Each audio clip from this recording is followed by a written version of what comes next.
Hello दोस्तों, मैं SK Singh, आप सभी का स्वागत है एसके सिंह स्टडी चैनल में। जैसा कि हम लोग साइंस के क्वेश्चन लेके आए जो कि साइंस के फिजिक्स से संबंध है। किससे?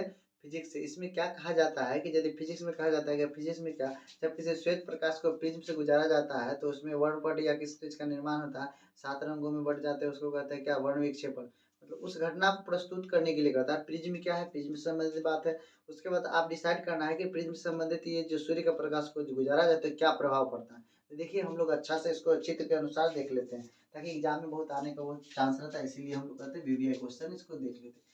प्रिज्म द्वारा जब श्वेत प्रकाश का वर्ण विक्षेपण का वर्णन करें। प्रिज्म द्वारा जब श्वेत प्रकाश को गुजारा जाता है तो क्या कंडीशन होता है। देखिए, सबसे पहले क्या कि जब हम लोग श्वेत प्रकाश मतलब क्या, श्वेत प्रकाश, सूर्य का प्रकाश जो भी होते हैं वो श्वेत प्रकाश कहलाते हैं। कौन सा प्रकाश कहलाता है? श्वेत प्रकाश। देखिए, हम लोग ऐसा करते हैं कि एक प्रिज्म का निर्माण करते हैं। किसका? एक प्रिज्म बनाते हैं और उसमें से श्वेत प्रकाश को हम लोग गुजारेंगे। देखिए, ये बना हम लोग का एक प्रिज्म। क्या बना? प्रिज्म। और प्रिज्म में जब श्वेत प्रकाश को गुजारा जाता है तो यहाँ देखिए ये प्रिज्म है और श्वेत प्रकाश, यहाँ पर कहीं सूर्य का किरण होगा तो हम लोग सूर्य का किरण इधर बना देते हैं। देखिए, सूर्य का क्या हो गया? किरण हो गया। अब सूर्य के किरण से होगा क्या कि सूर्य के किरण जब निकलेगी यहाँ से तो किसी कहीं ना कहीं से प्रिज्म से पास कराना है। इसको कहाँ से पास कराइएगा? प्रिज्म से। जब श्वेत के प्रकाश, सूर्य का प्रकाश, जब श्वेत प्रकाश जब ऐसे इस तरह से गुजरा, जब गुजरता है तो प्रिज्म से जाने के बाद इसको ऐसे न जाके थोड़ा सा मुड़ जाता है, ये थोड़ा कर्व होता है। वन और 7 रंग में बढ़ जाते हैं। 1 2 3 4 5 6 7। कितने रंग में बढ़ जाते हैं? 7। अब जब 7 रंग में बढ़ जाती है तो श्वेत प्रकाश में इधर आगे बढ़ जाती है। 1 2 3 4 5 6 7। अब ये देखिए 7 रंग में बढ़ जाना, एक कहता है प्रकाश का वर्ण विक्षेपण। ये सोचिए, यहाँ से क्या जा रहा था? सूर्य का प्रकाश, तो इसको कहते हैं श्वेत प्रकाश। कौन सा? श्वेत प्रकाश। सूर्य का प्रकाश कैसा होता है? श्वेत मतलब सादा दिखता है। सूर्य का प्रकाश कैसा होता है? श्वेत मतलब सादा दिखता है। ये क्या है यहाँ पर? ये है प्रिज्म। क्या है? प्रिज्म। अब देखिए कौन कौन से रंग बढ़ते हैं, तो इसके लिए एक आइडिया है, ट्रिक है। क्या है? ट्रिक है। तो कौन सा रंग है, से देखिए ट्रिक कैसे पता होगा से, इसको कहते हैं ट्रिक कैसे पता होगा। देखिए, इसके लिए लिखते हैं बैजानी हपी नाला। क्या लिखते हैं? यहाँ पर लिखिए बैजानी, बैजानी हपी नाला, बैजानी हपी नाला। बैगनी जामुनी नीला हरा पीला नारंगी लाल, बैगनी जामुनी नीला हरा पीला नारंगी लाल। तो ऐसे लिखना स्टार्ट करते हैं। सबसे पहले क्या लिखिएगा? तब बैगनी। क्या लिखते हैं?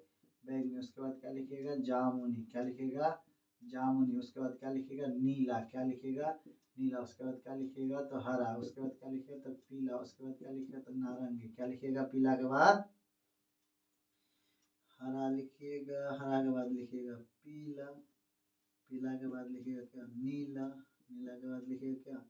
नीला नहीं नारंगी, नीला नहीं नारंगी, नारंगी के बाद लिखिएगा लाल। अब बात इसमें यह रहा कि एग्जाम में आखिर पूछता कैसा। देखिए, यदि आपको पूछे क्या कि प्रिज्म द्वारा श्वेत प्रकाश का वर्ण विक्षेपण का वर्णन करे तो इस तरह से चित्र बना देना है। लेकिन इसमें और 2-4 बातें पूछेगा आपसे। क्या? एक नंबर, पहला नंबर पे पूछेगा कितने रंगों में विभक्त हो जाती है जब सूर्य के प्रकाश को प्रिज्म से गुजारा जाता है तो कितने रंग में विभक्त हो जाती है। तो ये 7। कितने रंग? 7। इस जो रंग का पट्टी निर्माण होता है इसको कहते हैं हम लोग वर्णपट। क्या कहते हैं? वर्णपट। जब सूर्य के प्रकाश 7 रंग विभक्त हो जाती है इसको कहते हैं वर्णपट। क्या कहते हैं? वर्णपट। तो वर्णपट का निर्माण होता है। किसका? वर्णपट का, जिसको हम लोग कहते हैं 7 रंग में विभक्त हो जाते हैं। आपका क्वेश्चन क्या क्या बनता है यहाँ से? आपको पूछेगा बताइए कि प्रिज्म कितने सतह से मिलकर बने होते हैं। तब प्रिज्म में कितने सतह होते हैं? तब 5। कितने सतह होते हैं?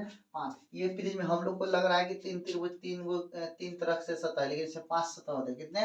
5। ये देखने के लिए इस तरह से, इसका कुछ रोल अलग टाइप से ये होते हैं। तो इसमें कितने सतह होता है? 5। अब आपको पूछेगा दूसरा नंबर में कि सबसे अधिक तरंग दैर्घ्य किस रंग का है। तो बोलिएगा सबसे अधिक। क्या पूछिएगा? सबसे अधिक। क्या? अधिक तरंग दैर्घ्य, तरंग दैर्घ्य। तो सबसे अधिक तरंग दैर्घ्य किसका है? तो सबसे अधिक तरंग दैर्घ्य किसका है जी? लाल का। किसका? लाल का। तीसरा में क्वेश्चन में पूछेगा कि सबसे कम। क्या? सबसे कम तरंग दैर्घ्य, सबसे कम, सबसे कम तरंग धैर्य, सबसे कम तरंग धैर्य पूछेगा तो किसका लिखिएगा? तो सबसे कम लिखिएगा बैगनी का। किसका लिखिएगा? बैगनी का। किसका? बैगनी का। अब बताइए सबसे अधिक तरंग दैर्घ्य इसका, सबसे कम है। पूछेगा कि बताइए यहाँ से विचलन मतलब सबसे अधिक कौन किसका साथ बनता है, बैगनी के साथ ये वाला यदि ऐसे जाता है, सूर्य का प्रकाश ऐसे जाना था, कैसे जाना था, ये घूम गया इस तरह से, क्योंकि जब प्रिज्म में गुजरता है तो कुछ अवर्धन के बाद क्या होते हैं, कुछ मुड़ जाते हैं, क्या होते हैं, कुछ मुड़ जाते हैं। अब देखिए इसी कहानी को हम लोग कहते हैं, यहाँ लिखे हम लोग क्या, कि जब प्रिज्म को श्वेत प्रकाश से गुजारा जाता है, मतलब जब प्रिज्म द्वारा श्वेत प्रकाश का वर्ण विक्षेपण का वर्णन करते, वर्ण विक्षेपण हो गया, वर्ण विक्षेपण 7 रंग में बंटना है, क्या कहलाता है, वर्ण विक्षेपण, क्या कहलाता है, वर्ण विक्षेपण। अब देखिए पूछेगा कि श्वेत प्रकाश को गुजारा जाता है 7 रंगों में, तो लाल, नारंगी, पीला, हरा, नीला, जामुनी, बैंगनी, ये 7 रंग। प्रिज्म कितने सतह से मिलकर बने होते हैं, तो 5 सतह से, कितने, 5। जब भी प्रिज्म का चर्चा करें तो आप बोलिएगा प्रिज्म में कितने सतह होते हैं, तो 5 सतह होते हैं। प्रिज्म से श्वेत प्रकाश को गुजारा जाता है कौन कौन से रंग में, तो देखिए बैंगनी, जामुनी, हरा, पीला, नारंगी, लाल, ये 7 रंगों में बढ़ जाते हैं। पूरे प्रिज्म पूछेगा सबसे अधिक तरंग दैर्घ्य किस रंग का, लाल का। सबसे कम तरंग दैर्घ्य पूछेगा तो किसका, बैगनी का। पूछेगा सबसे अधिक विचलन किस कौन का होता है, तो सबसे अधिक पूछेगा, यहाँ जा रहा था, सबसे अधिक विचलन किसका होगा, बैगनी का। सबसे कम पूछेगा किसका होगा, लाल का। यही घटना आपको पूछा जाएगा क्या, जब इस प्रकार से क्वेश्चन आए तो ये बना दीजिए, ये पूरे मतलब क्या 3 नंबर के क्वेश्चन आपका फिक्स है। यदि ऐसा पूछा जाता है तो आप यही बनाइएगा, क्वेश्चन नंबर से क्वेश्चन नंबर क्लियर हो गया। यही नंबर को, यही हिसाब इसका बनाना था। एक हो गया क्वेश्चन क्लियर।